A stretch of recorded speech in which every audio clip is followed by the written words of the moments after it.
So you mentioned your design build, and so how do you optimize the design build model, or what have you learned over the last 19 years?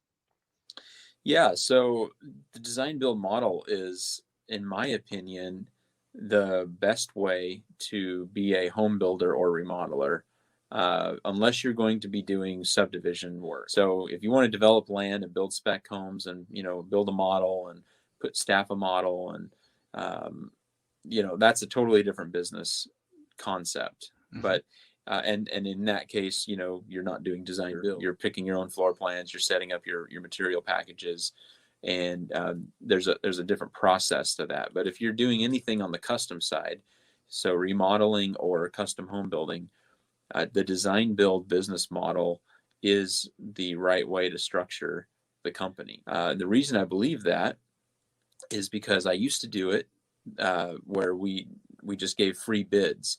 We were just honored that somebody would call us and ask us to bid on their house, and so they'd bring a plan in that was maybe complete or maybe not complete, and they'd say a few things, like we want quartz countertops and we want Yeah. some whatever this kind of flooring. Can you give us a price?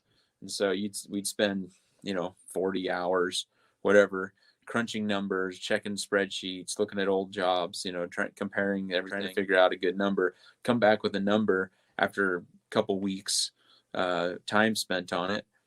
And then they'd say, okay, great. We, you're the middle bidder and we never go with the middle bidder. Or one time I had someone say, you're the low bidder and we never pick the low number. So the other guy's 5,000 more than go with him because he's the middle bidder, you know? And I was like, wait a minute, that has nothing to do with the level of service I'm providing. That has nothing to do with my competency for your project, my proximity to your project. There's a lot of other factors that are much more important. And the number one important factor, which I learned, is how well you can communicate between the client and the builder. Excellent communication and synergy, understanding each other and getting along is the most important thing when you're making that selection. And Absolutely. to make it solely based on price is a poor decision. It's not the right way to make that choice. I think I heard a statistic once is that only 13% of uh, buyers buy purely on price, are purely motivated by price. But yet Mm-hmm. it's the common differentiator Right. between builders is always price, because people understand price. What they don't understand though is really what are they getting for Right. that price. And let's face it, unless you're gonna have an architect design the plan, put together a full set of specifications and scope of work, you're never getting an apples to apples comparison. For years I've contended that the true difference between builders is not the sticks and bricks, because all of that can essentially be copied. The true Right. difference is the team. It's like, what am I getting? The experience of the superintendent, you as the builder, of the interior designer, of the architectural designer they're working with, the trades that are going to be on site. All those people put together really are what you're purchasing. That synergy, I think, is what you used. And yeah, so I can go and pick somebody based on price, and it's an awful experience. And as we all know, bidding is typically goes against the home buyer, because I, as a builder, I can I can buy a bid. If I really Right. want the project, I can buy it. And guess what? I'll get into it, my buyer over a barrel, and say, "Oh, sorry, I guess we missed on this one. We're going to need to come out. You need to put in this much more money or do this."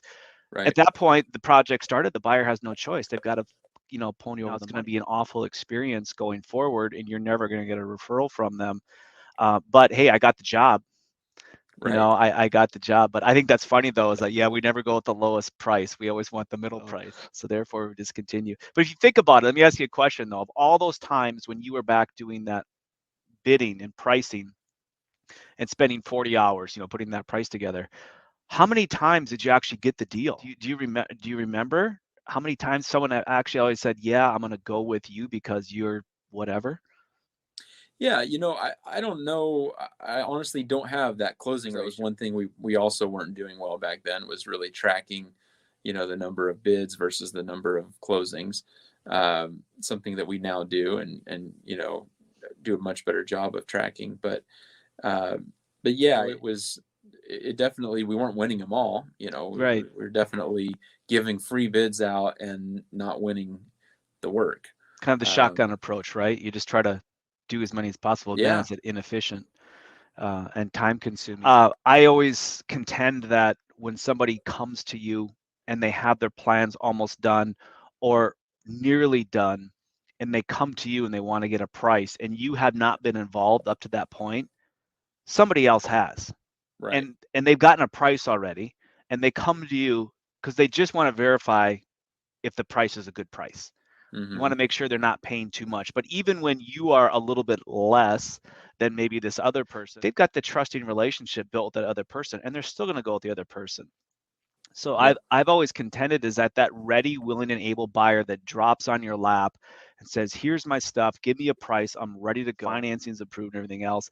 Typically, is your lowest converting type of buyer because there's no relationship established. There's no trust. They don't understand the value of what you do. They simply look at you as a number, and they've already got somebody else in their back pocket who they have developed a relationship with, and they're just trying to logically justify going with them, and they're going to use you and your 40 hours of time to help them make that decision. And so yeah, sometimes those are your worst. I shouldn't say sometimes. They typically are always your worst type of lead versus meeting somebody who's 6 months out, 9 months out, a year out, and you're helping them develop that plan through the design build process.